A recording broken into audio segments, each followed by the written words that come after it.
Atëherë, zonja ministre, këtu si gjithmonë fatkeqësisht nuk kapemi me thelbin.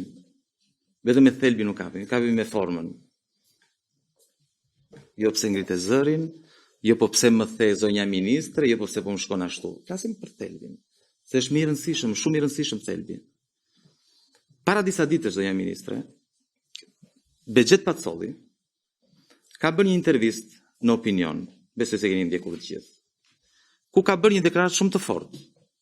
Ka thënë që tuneli Llogaras, fituesi i tunelit Llogaras dhe përqindjet që do kishin aksionerët brenda kompanisë që fitoi koncesionin për tunelin, tenderin për tunelin Llogaras, është vendosur në zyrën e zëvendës kryeministres Balluku. Aty thot Pacolli, kam qenë unë, ka qenë një turk dhe ka qenë ministrja. Dhe aty është vendosur.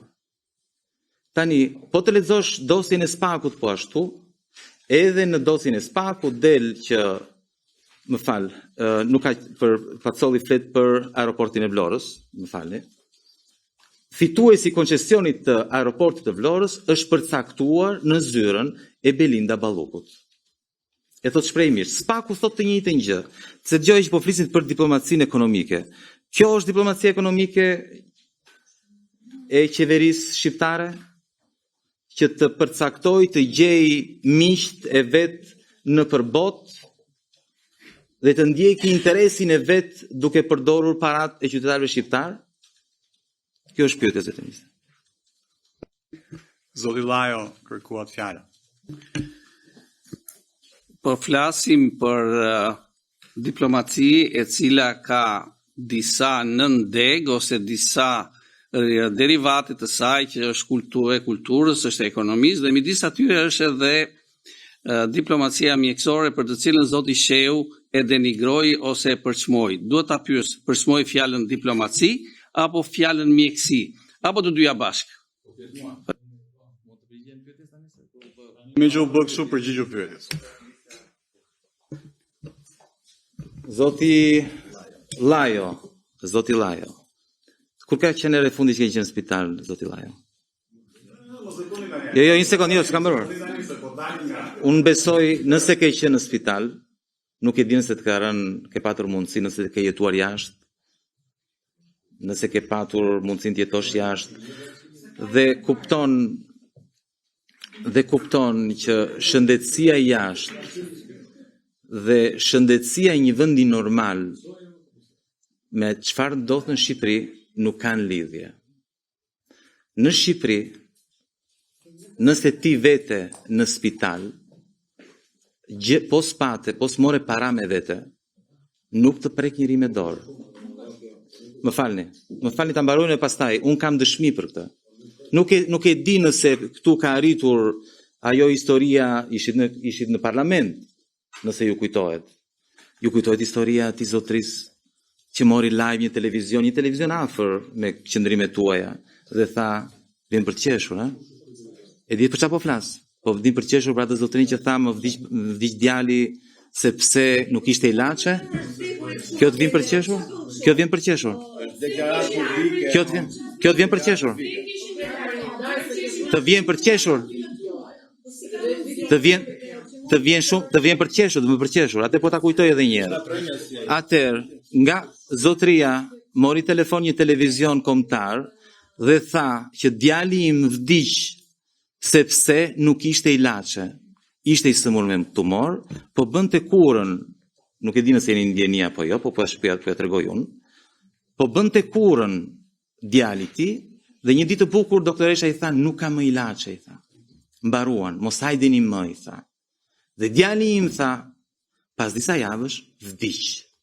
Fjalët e tij. Kjo ndodh në spitalet e Shqipërisë. Që një ditë të bukur të marrin telefonet thotë që s'kam ilaçe. Kjo ndodh. Tani, çfarë duam të eksportojmë ne nga ky model në perëndim? Çfarë duam të eksportojmë? Çfarë kemi ne për të thënë? Çfarë kemi ne për t'ju mësuar në perëndim të tjerëve në lidhje me shëndetësim? Ky është realiteti.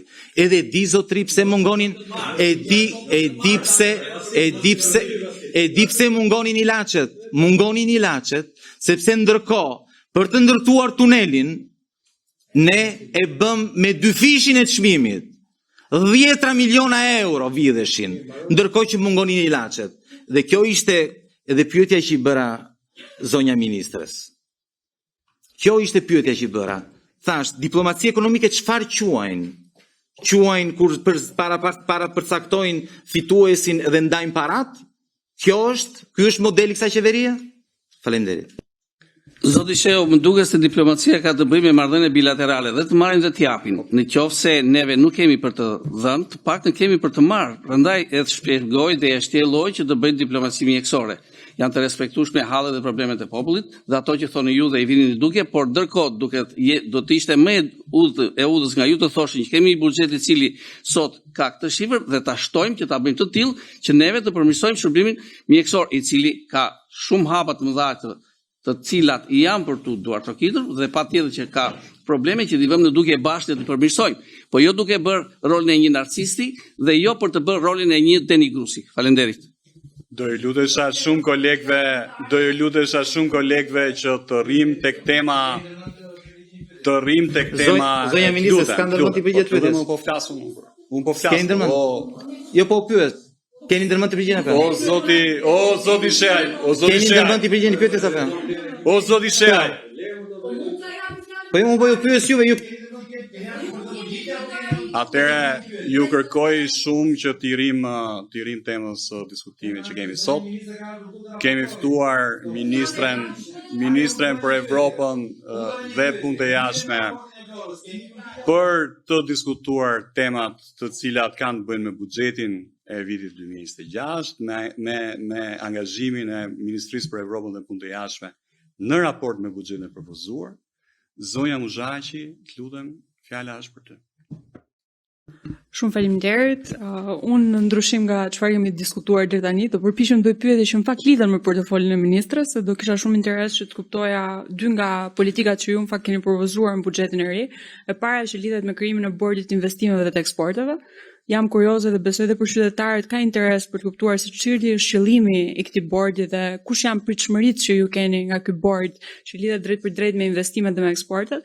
Dhe e dyta, që gjithashtu ishte një iniciativë shumë interesante që unë e shoh për herë të parë në buxhetin e Ministrisë së Evropës së Punëve të Jashtme, lidhet me konceptin ose më saktë me krijimin e një rrjeti të atasheve tregtar të nderit. Besoj që kjo është një politikë e re, do kisha shumë interes të kuptoja pak më shumë se si do ta drejtoni në vitet e ardhshme, kush janë pritshmëritë që ju keni për atashet e nderit dhe çfarë përfitimesh të drejtë për drejta do të sjellë ky rrjet i ri, qoftë për qytetarët shqiptar, por edhe për zhvillimin e mëtejshëm të politikës jashtme të Republikës së Shqipërisë. Ju falenderoj. Nëse nuk gabojmë, zoti Hoxha kërkohet fjalën. Kaloj, kontekstin në rregull. Zonja ministre, nëse mund përgjigjeni.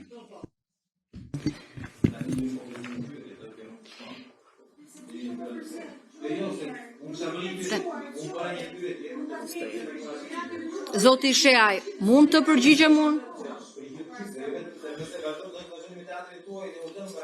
Po cilin teatr? Unë më duket se u përgjigja të gjitha pyetjeve tuaja apo jo?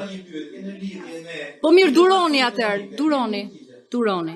Për diplomacinë ekonomike ishte edhe pyetja e zonjës Muzhaqi. Dhe ka një... Po mirë, pra do t'i adresoj të gjitha çështjet. Po mirë, a ka mundësi t'i përgjigjem unë sipas rendit që unë gjykoj që duhet t'i përgjigjem? Faleminderit.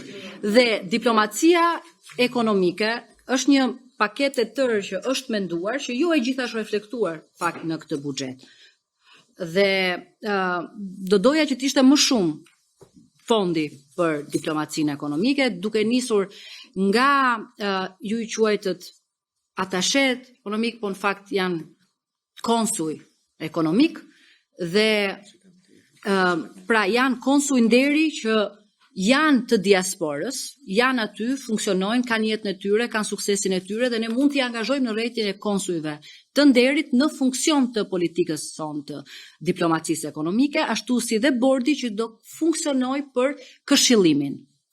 Idealja do ishte që ne të kishim një marrëdhënie ndërvarësie për atë që është AIDA, agjencia këtu, mes Ministrisë së Ekonomisë dhe Ministrisë për Europën dhe Punët e Jashtme, sepse kjo do mundsonte që ne të kishim në fakt një rrjet të tërë të institucionalizuar i cili të adresonte çështje të diplomacisë ekonomike, po këtë e flasim në një fazë tjetër. Kështu këto që ju përmendët janë hapat për 2026 që ne gjykojmë që do forcojmë diplomacinë ton ekonomike.